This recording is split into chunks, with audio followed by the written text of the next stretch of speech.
We all contain multitudes.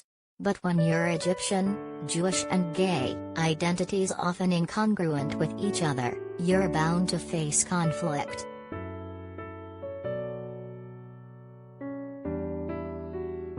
And Omar Sharif Jr. has faced his fair share.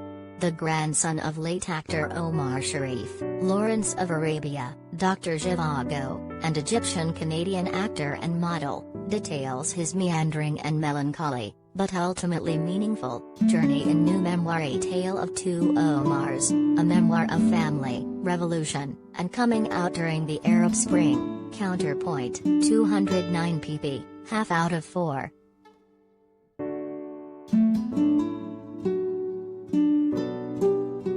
Sharif's memoir grips you for sure, sending you on international adventures and even to the Oscars stage, and could indeed help someone grappling with their sexuality.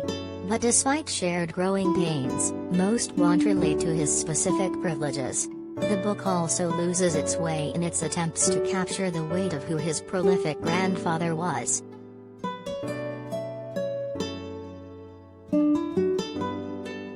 Sharif Jr. is perhaps best known for coming out in a personal essay for LGBTQ outlet The Advocate in 2012, about a year after the Arab Spring began. Writing the letter took time, thought and reflection, he writes. Nearly 3 months went by before I published it, and still I really struggled.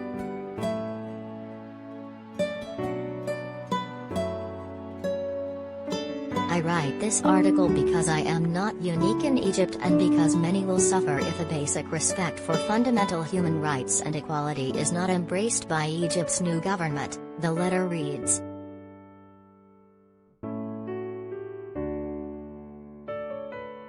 The letter was met with ridicule internationally, especially in Egypt and from his own father, who told him he basically gave up everything by coming out and disclosing he was Jewish. Despite the vitriol, he received an outpouring of support from LGBTQ people who finally felt seen.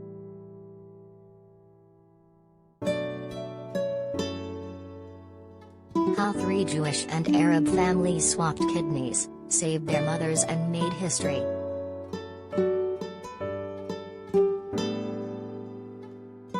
Nonetheless, court cases were filed aiming to revoke his Egyptian citizenship and ban him from the country, another way he and his grandfather are alike. The late Sharif, who died in 2015, was almost banned following his affair with funny girl co-star Barbra Streisand during the Six-Day War between Egypt and Israel.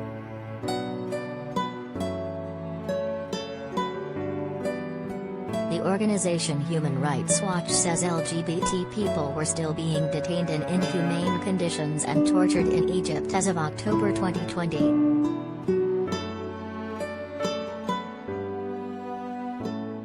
But the book, as the title suggests, tries to tell the tale of two Omars.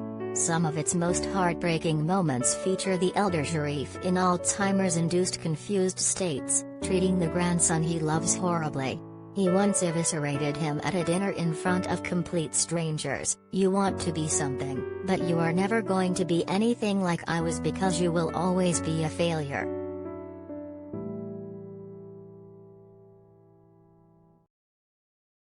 The heartbreak doesn't stop there. We learn about his mother's breast cancer, death of his baby sister and the history of his Holocaust survivor grandparents, as well as his many traumatic experiences with gay men, including a closeted man who once implied he would shoot Sharif if he outed him.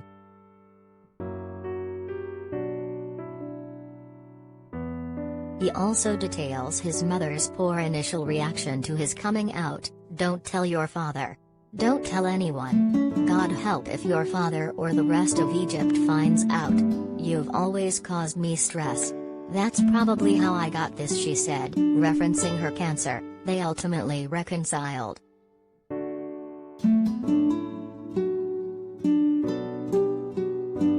The most devastating portions surface when Sharif reveals a wealthy sheikh in the Gulf Cooperation Council, the economic union of countries including Saudi Arabia, Bahrain, the United Arab Emirates and more, for whom he was working at the time, raped him.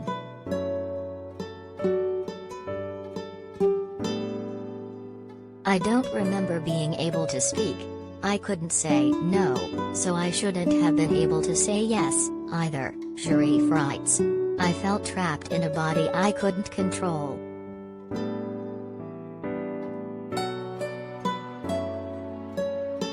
These horrifying moments don't pepper the whole text.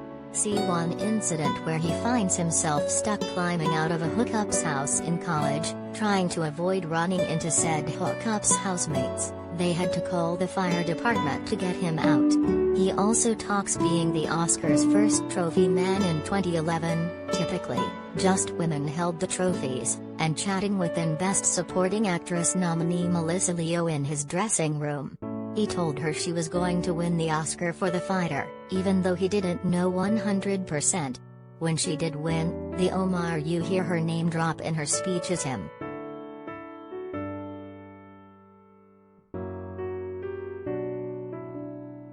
Sharif also has a bone to pick with activists of today and doesn't consider himself one anymore.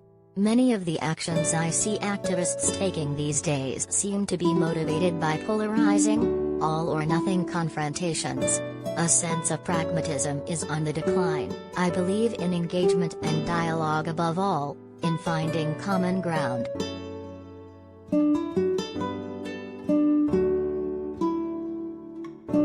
He posits a strong point, suggesting the world can't subsist on all-or-nothing ultimatums. But it comes across slightly tone-deaf, in spite of his obvious heroism, given the centuries advocates have spent fighting for equality to receive nothing in return.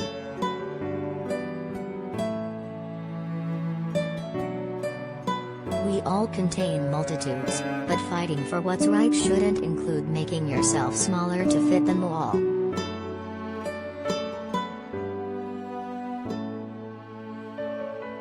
If you are a survivor of sexual assault, you can call the at 800-656-HOPE, 4673, or visit hotline.rain.org/online and receive confidential support.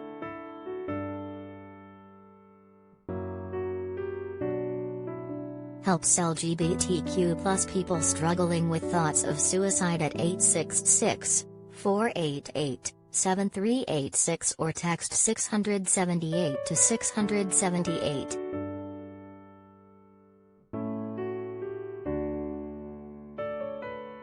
The can be reached at 1-888-843-4564.